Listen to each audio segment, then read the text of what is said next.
au premier en beauté.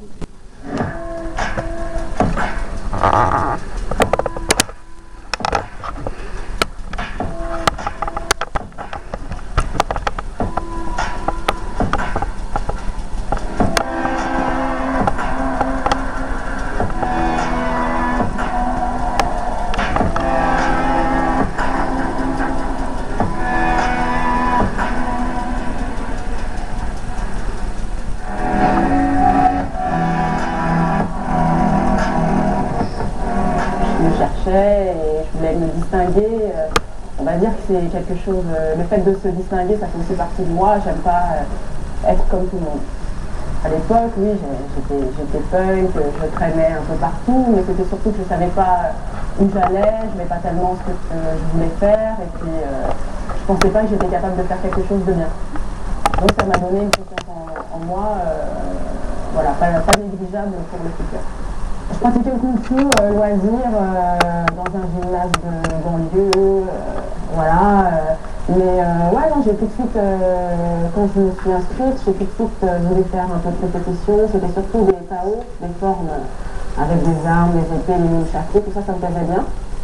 Je me croyais vraiment, je me disais, ah ouais, je suis super forte, je fais des coups qui tuent. Et puis un jour, je suis allée en cours de boxe française et puis j'ai vu que mes coups ne tuaient personne. Et que j'avais des bleus partout, et que là, il allait falloir que je change de méthode. J'ai toujours eu le sentiment d'être toute seule dans la vie, mais justement, le sport m'a appris plein de choses qu'en fait, on peut jamais. Je me suis toujours dit que j'allais arriver à tout toute seule, que voilà, que je devais rien à personne. En fait, le sport t'apprend que tu n'arrives à rien toute seule et que tout le monde t'apporte quelque chose et que maintenant qu'on m'a apporté des trucs, je peux aussi me rapporter et qu'en fait, on n'est pas seul. J'ai choisi un sport individuel quand même, donc c'est vraiment être face à soi-même. Moi quand je monte sur un ring, je suis toute seule, je ne suis pas contre quelqu'un, je suis contre moi-même. Je cherche un peu pour moi c'est une quête de vérité, me chercher, me trouver, me taire.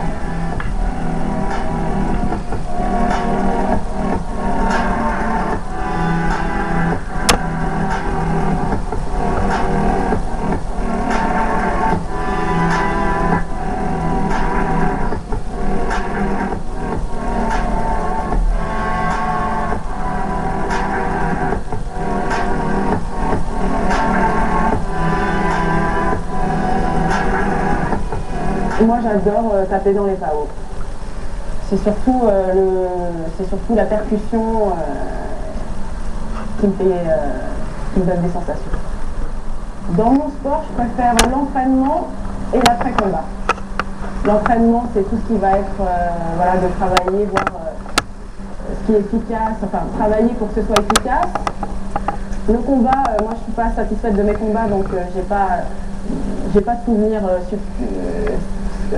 satisfaisants de mes combats, donc en général je les oublie, je les regarde pas et je les oublie.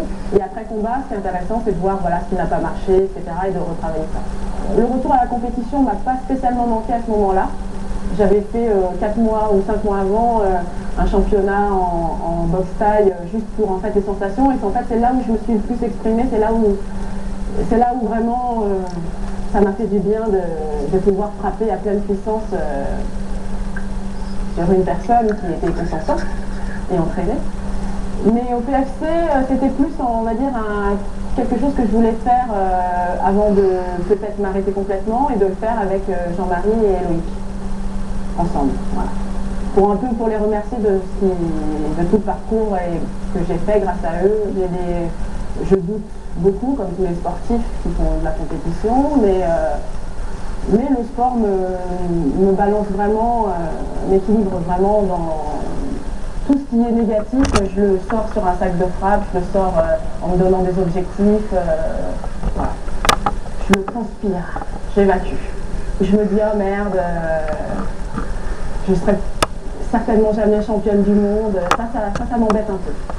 Mais c'est la période qui veut ça. Je suis arrivée dans le MMA très tôt et je suis quand même contente d'être arrivée quand c'était le début.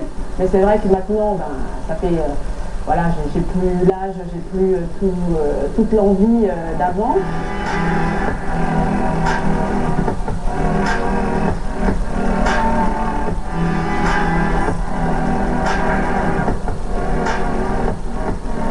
tous de toute façon un côté agressif et on est des êtres humains, on est des animaux.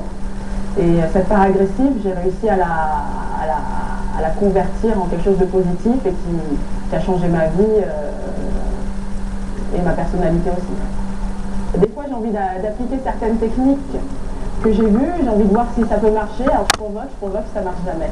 J'ai jamais eu l'occasion de me battre et on va dire tant mieux, quand même. J'ai dans l'idée d'amener un peu plus de filles dans les sports de combat, dans l'effort, dans cette vision-là. Et donc en fait, là j'ai ouvert une section au Cagine depuis septembre de fitness box. J'ai appelé ça fitness box pour que ça fasse pas peur aux filles justement, mais voilà. Donc en fait je donne des cours de boxe pied-point, mais en association avec du fitness. Donc en musique, c'est des chorégraphies, mais je termine par du travail de PAO. Et puis les formes que je donne à faire sont des vraies formes, donc du coup c'est pas du body combat avec des faux mouvements, c'est des vrais mouvements. Et puis les filles qui en général viennent d'aucun sport, et ben là elles commencent à se poser des questions sur le MMA, ah, tiens ça serait bien qu'on fasse ça et tout ça. Donc en fait petit à petit, en enlevant le côté un peu brutal, un peu rude, un peu masculin de la boxe ou du MMA, j'amène ma petite musique sympa. J'ai un grand sourire, je montre mes petits muscles mais pas trop pour pas faire peur. Et en fait, au bout de 3 mois, les filles elles envoient des middle comme des boxeuses quoi. Et donc ça je suis très contente de ça. En France, il n'y a toujours pas beaucoup de filles. Aux États-Unis, il y en a beaucoup. Au Japon, il y en a beaucoup. Il y a un circuit qui commence à venir. Donc je pense que effectivement, après le public, est-ce qu'il répondra présent? Je ne sais pas, parce que les hommes, vous êtes compliqués. Vous aimez les femmes, mais il ne faut pas qu'elles se battent, il ne faudrait pas qu'elles aient le nez cassé. J'ai vu les premiers UFC avec Tankabot et des trucs comme ça, j'ai fait non mais ça va pas, c'est quoi ce truc. Après j'ai vu Sakuraba, toute la mise en scène que les Japonais mettent derrière, comment ils présentent ça, la façon dont c'est filmé, l'esthétisme du combat, le côté style contre style avec pour une fois quelqu'un qui se prenait pas au sérieux, qui avait un style rigolo et qui tentait plein de trucs et puis qui fonctionnait. Ça m'a vachement accroché. Le côté fun aussi du côté dur. Je suis partie au Japon en 2004 je crois, je suis pas très forte dans les dates. 2004-2005, un truc comme ça. Et ouais, je suis partie parce que justement, je m'entraînais beaucoup, il n'y avait rien pour moi ici en France, donc j'avais envie de vivre le truc à 100%. Donc comme j'aime bien voyager en plus, ça m'a pas, c'était vraiment pas un sacrifice que de partir de France pour aller m'exiler à Tokyo, il y a quand même plus dur comme endroit, quoi. Donc je suis arrivée là-bas, j'ai trouvé un club tout de suite avec de très bonnes personnes, donc je suis restée là. Et c'était une seconde famille, c'était super. À refaire, je le referais. Au Japon, c'est l'entraînement tout le temps, c'est tout le temps de sport, il n'y a pas de... Justement, là, j'étais 100% heavy sport et c'est devenu trop un moment.